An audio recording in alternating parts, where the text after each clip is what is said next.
I quite like this one. Yeah, I know, I see the film the day after it's out and make the video a week later. Always fucking late. But hey, you know, these things take time. There's a lot to process and dissect, stuff that slows my output down, pressing into the cerebral lobes of my fucking brain. But I like this, so it's okay. The Russo brothers had already sold themselves to me with The Winter Soldier, a film that I felt gave us a solid piece of cinema without skimping out on the inherent value of the characters and comics they were based on. When Marvel's at its best, that's what we get. When it's at its worst, wubba-dub-dub cheeks. Why does he have robot lips? What purpose does this serve? Now I will say that maybe Civil War isn't as cinematically sound nor as well structured as Winter Soldier. To grab one of my friend's observations, yoicks, it gets a bit Paul Greengrass with the visuals this time, turning a couple excellently choreographed fight scenes into a bit of a mess. There's a real slow-burning political startup that may leave some viewers cold. The lack of Maria Hill, given the source material, and the reason she was probably included to begin with, is a little jarring if you're aware of the original tale. And, as much as this was a positive for me, some people may not like how it attempts to fix the inconsistencies of Ultron. Remember this line at the end? Family, stability.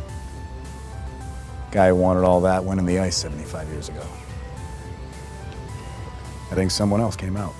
Yeah, well, something related to a certain lady proves that really ain't the case. But it's almost unfair to really compare the two. One is a story where you're deliberately being kept on your toes. The narrative thrust springs from areas of uncertainty. It's a smaller cast against a nearly faceless threat, resulting in set pieces that rely more on watching characters actively think their way out of checkmates. It's the fucking Metal Gear movie we deserve.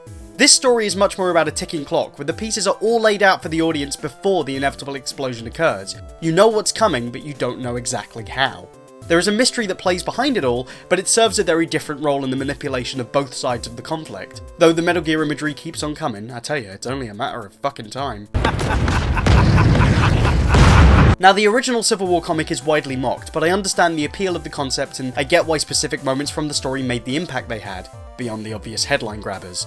Miller writes a lot of stuff I've not been all that keen on, but he also has a good eye for ideas that hold up as talking points. The image of longtime friends getting together and discussing the future of their heroics as a law-bound business is fascinating, and really comes at a point when the Marvel Universe was starting to become very aware of its own weight. It poses an interesting concept that, I'm very happy to say, is fully realised in the film.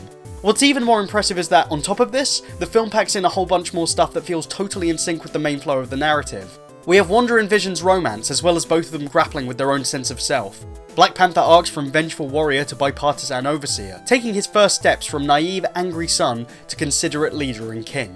Tony continues to spiral into misery as his more earnest attempts to help the public are still met with the same hostility as when he started.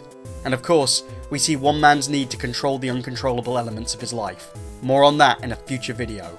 I fucking told you. And yes, this is the first time I've given a shit about Spider-Man since I finished watching Spectacular all those years ago. It was very nice to be reminded that there was a reason I read a fuck ton of comics in the first place, especially when that becomes harder and harder to justify with every passing day.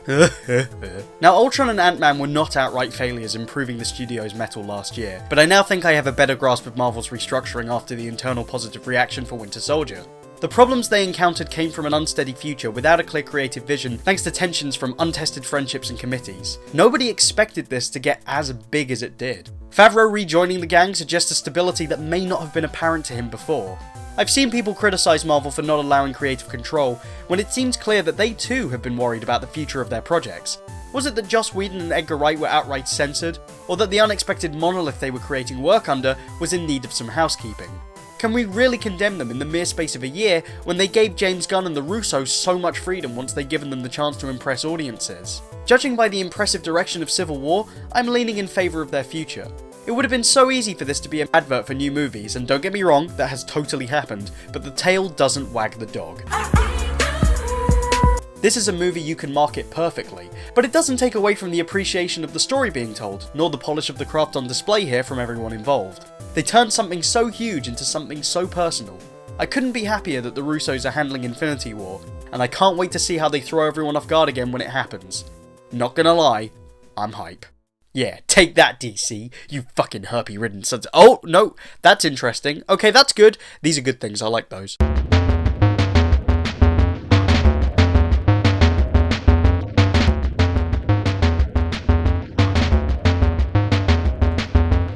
Oh, and not to be that guy, but me and my friends were talking about the fact that the fucking Ultron videos I made are perfectly in sync with Civil War, canonically. So, you know, feeling like Smug ass prick. Fuck you.